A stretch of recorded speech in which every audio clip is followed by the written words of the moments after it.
జయ హనుమాన్ స్వాములు హనుమాన్ దీక్ష విరమల కోసం కొండగట్టు ప్రయాణం మొదలుపెట్టాము. 2 బండ్లు, 3 స్వాములం. సో ఎండలు ఎక్కువ ఉండడం వల్ల ఆ ఎండకు ప్రయాణం చేయలేక ఇబ్బంది అవుతుంది అని చెప్పి పొద్దున్నే బయలుదేరినాం. సో గుడికి వెళ్ళి ఫార్మాలిటీస్ అన్ని కంప్లీట్ చేసుకొని జర్నీ స్టార్ట్ చేసాము.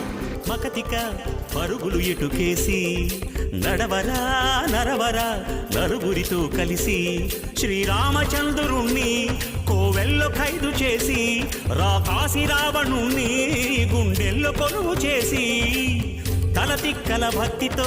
పోయినసారి చాలా వర్షాల వల్ల హనుమాన్ జయంతి రోజు అలా చాలా ఇబ్బంది అయింది. ఎక్కువ టైం స్పెండ్ చేయలేకపోయినాం. బాగా ఇబ్బంది అనిపించింది, బాగా డిస్టర్బెన్స్ అనిపించింది. సో ఈసారి కొంచెం ముందు పోయి పోయినసారి మిస్ అయింది, ఈసారి కవర్ చేయాలి. మంచిగా ప్రతి మూమెంట్ ప్రతి వైబ్ని ఎంజాయ్ చేయాలి. అందుకే కొంచెం ముందు వెళ్ళాము. అలసిపోయినాం, అందుకే కొంచెం చిన్న బ్రేక్ తీసుకున్నాం. మళ్ళీ చిట్కలో ప్రయాణం మొదలు పెడదాం. కుర్రాడు బాగా ఎక్సైటింగ్ ఉన్నాడు. ముందు వెళ్తుంది చూసావాగు. పాపం సాములు చిన్న అల్పరం కూడా వేయకుండా బయలుదేరించిన.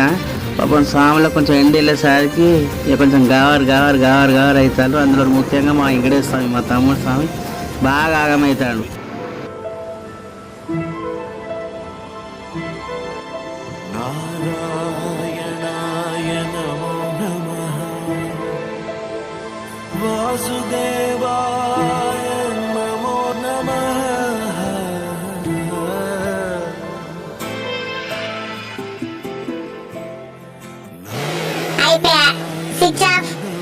అర్జెంటుగా బండికి ఛార్జింగ్ పెట్టకపోతే మాత్రం బండి ఇక్కడ ఆఫ్ అయ్యేటట్టున్నది.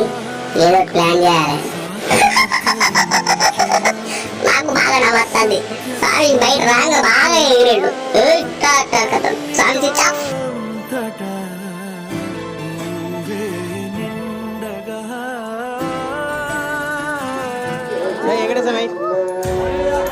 జిందగీలో ఒక్కసారి ట్రై చేసి ఫెయిల్ అయినామని చెప్పి అక్కడనే అయిపోతాం. అందులో మనం కోతులం, ఆంజనేయ స్వామి భక్తులం.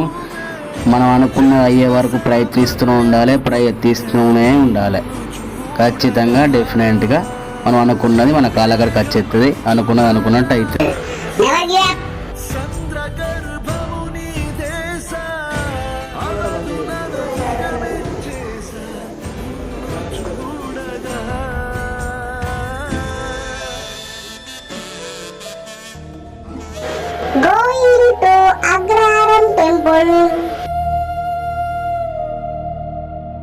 అప్పటిదాకా వెనుక నడిచిన మా స్వామి నాకన్నా ముందే టెంపుల్లోకి టక్క నడుస్తున్నట్టే నాకు గెస్ ప్రకారం లడ్డు కౌంటర్ కాడికి పోతారు.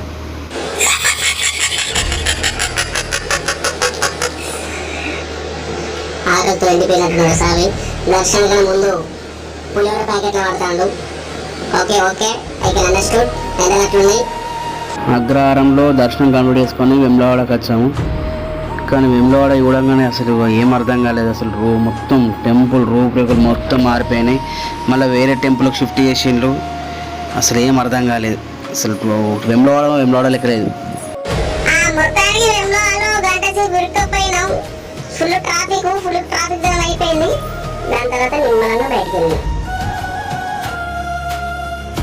ఆకలి కాగలేక మా వెంకటేశ్వర స్వామి ఇప్పటికి ఇది 3వ రౌండ్.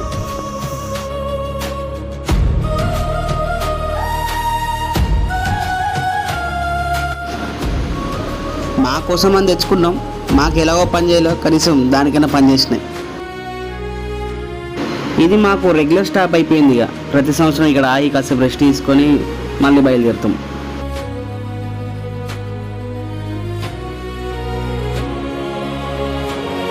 ప్రపంచం మొత్తం డెవలప్ అవుతుంది కానీ మన కొండగట్టుకు వచ్చే ఫండ్స్ ఎటు పోతున్నాయో, కొండగట్టు ఎందుకు డెవలప్ అవుతుందో అసలు అర్థమవుతలేదు. చాలా ఎండలు కొడుతున్నాయి. స్వాములు కాలినడక వచ్చేటోళ్ళు ఉన్నారు. చాలా ఇబ్బందులు ఉన్నాయి. ఆడ నుంచి కొంచెం మ్యాట్ అనేది కొంచెం ముందుగా వేస్తే కలిసిన స్వాములు కొంచెం కాలు కడకుండా ఇబ్బంది పడకుండా వాళ్ళ దర్శనాలు చేసుకుని వెళ్తారు.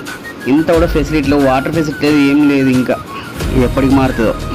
ముఖ్యంగా వాష్రూమ్ ఫెసిలిటీస్ ఆ కోని ఇటు పక్క పోంటే ఇటు పక్క తాను చేస్తారు, అటు పక్క వాళ్ళు ఏం చేసి వాళ్ళు చేస్తూనే ఉన్నారు.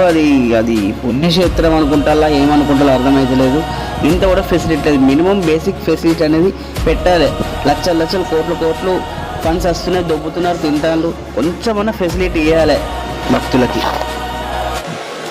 ఓకే ఓకే ఓకే ఓకే పెంచిన వాళ్ళకని అప్పుడప్పుడు ఇట్లాంటి అపరిచితుడు బయటకు వస్తూ ఉంటాడు, అట్లా నిలదీస్తూ ఉంటాడు, పోతా ఉంటాడు. ప్రతి మనిషి ఇట్లాంటి అపరిచితుడు ఉంటాడు, నాలుగు ఉన్నాడు, అప్పుడప్పుడు అస్సలు వెళ్ళిపోతాడు. ఇదంతా పక్క పెడితే దర్శనం చాలా బాగా జరిగింది, బాగా ఎంజాయ్ చేసినాం.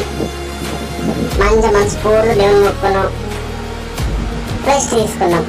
12 ఎప్పుడైతుందా అని వెయిట్ చేస్తాను. 12 అయినాక మాల విడమల చేసుకొని మళ్ళీ బ్యాక్ టు హోమ్.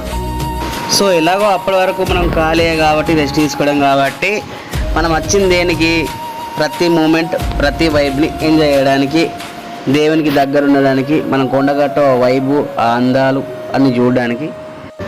కానీ ఏమాట కామాటే ఇన్ని లక్షల మందికి కంటిన్యూగా అల్పారం అయితే అంట అల్పారం, భిక్ష అయితే భిక్ష, పండు అయితే పండు, పలారం అయితే పలారం, ఇంతగానం కంటిన్యూగా ఈ జయంతి రోజు కంటిన్యూ 3-4 డేస్ ఇలాంటి సర్వీస్ చేయాలంటే మాత్రం చాలా గ్రేట్. వాళ్ళు ఎవరు చేస్తున్నారు కానీ చాలా గ్రేట్.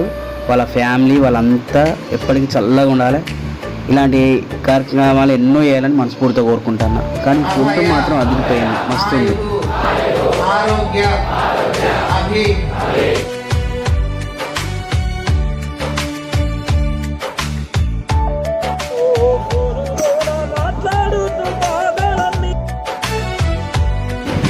విరమణ అయిపోయింది, మా బండ్లు కింద ఉన్నాయి.